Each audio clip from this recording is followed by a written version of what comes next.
Welcome back to the 8th Concession. My name is Natalie. Well, it's a beautiful morning here on the 8th Concession. However, it wasn't so beautiful yesterday. As a lot of you have been experiencing, I think parts of the US had some devastating tornadoes. And there was actually a line of storms in Michigan, not last night, but the night before, that spawned some tornadoes and did some terrible damage there. As the storms moved across Lake Huron into southern Ontario, they weakened over the cold water, which was great for us.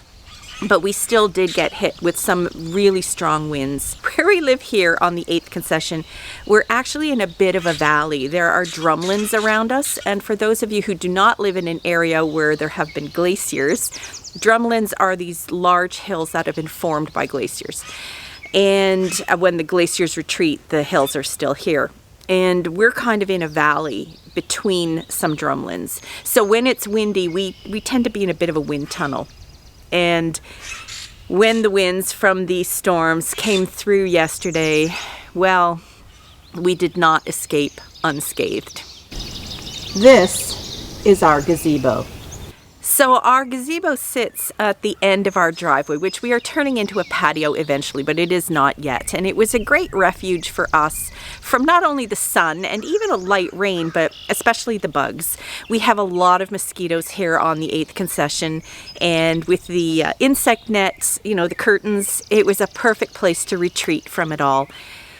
Well, yesterday the winds just picked that sucker up and it went airborne, and it landed upside down on the lawn. We are grateful that it didn't actually get pushed this way, which is farther down the driveway, because it would have landed on the cars, and that of course would have been much worse and much more expensive. As it is, the damage on the gazebo is considerable. You can see that all the material is off the gazebo. Actually, we did that yesterday in the middle of the storm when we found it on our lawn after we heard the terrible crash. We did that so that the wind couldn't take it and move it again. So we already took all that off, but you can see here, this is one of the legs.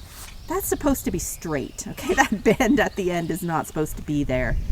And I can see this one here also looks like it's been bent.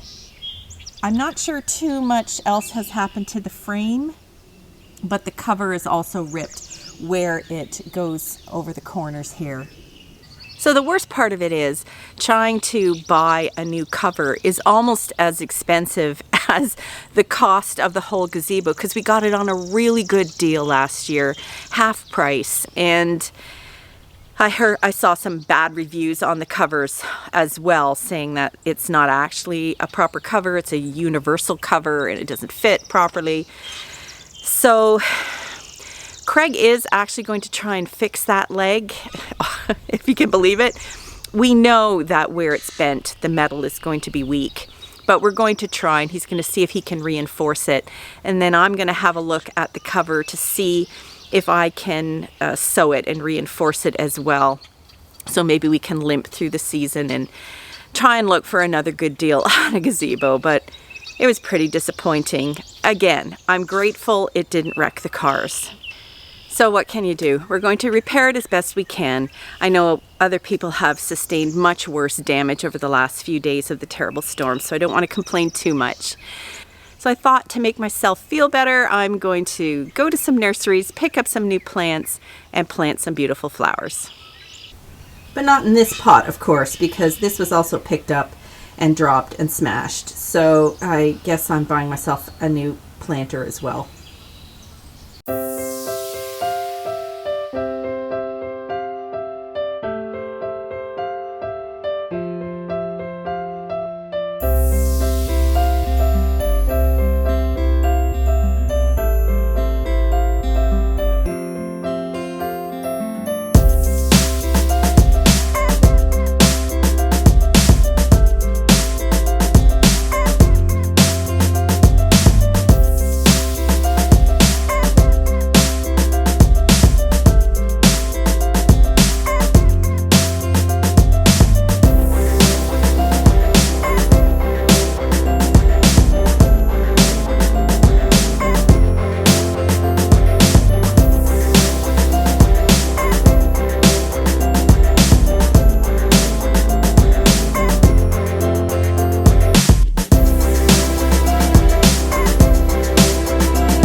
So here are the plants that I got at Ontario Native Plants.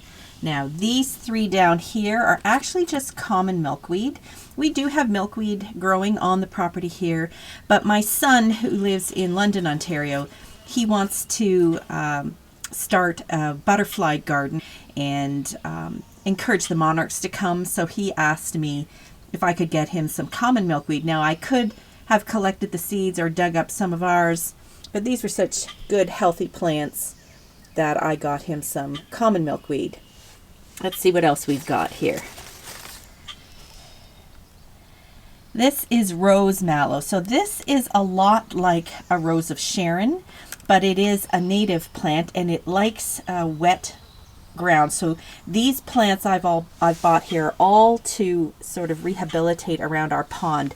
So I picked things that like the water. And rose mallow is like a rose of Sharon, except it grows into like a big shrub. And I think the flowers are mostly a pinky white with a red center. So it should be very pretty. This is cardinal flower. I wanted a lot of color over there by the pond, and this has these really nice tall red spikes. That looks like a really nice healthy plant. What else have we got? Wild bergamot. Oh yes, I remember looking at these flowers. I think I got a purple one. I wanted different colors, and as I already had red with the cardinal flower, I think this one is like a nice purple.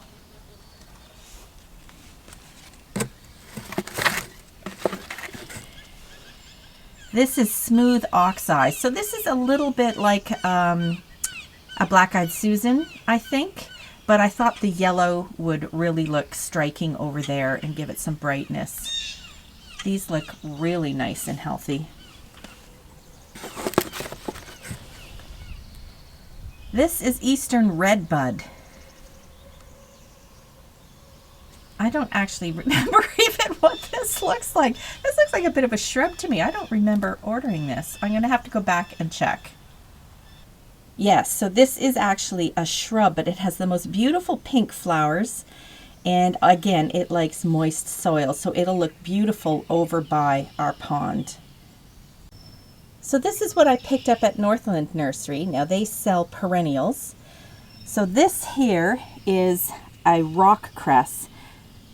After one of my viewers helped me identify this as purple rock cress, I found this one, which is a bright pinkish red, and I thought that'll look beautiful on the other side of this front garden.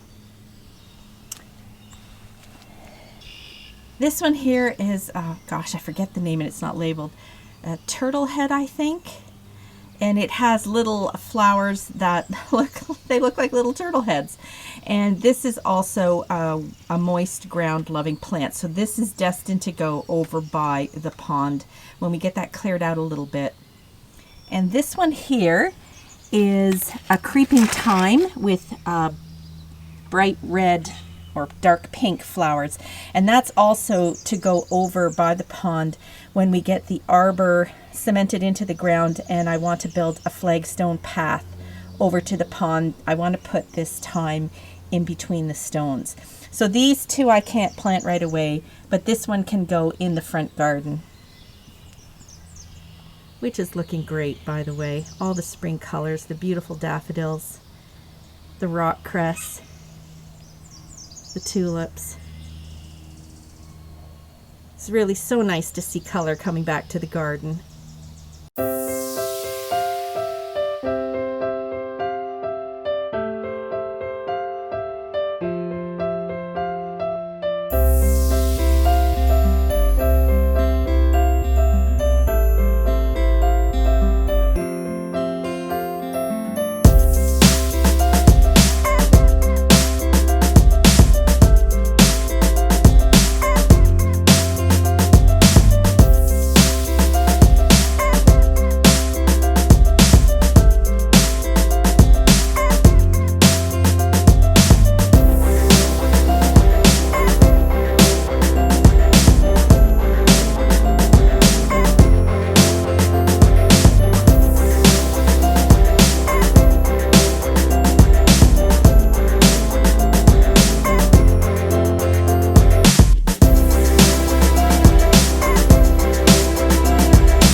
well, they're still small, and I still have a compost heap covered in tarps on the driveway, but it's still nice knowing that very soon they'll fill in and bring some much needed color. With all the destruction going on here and everywhere else in the world, I just needed a little beauty today. Bye for now.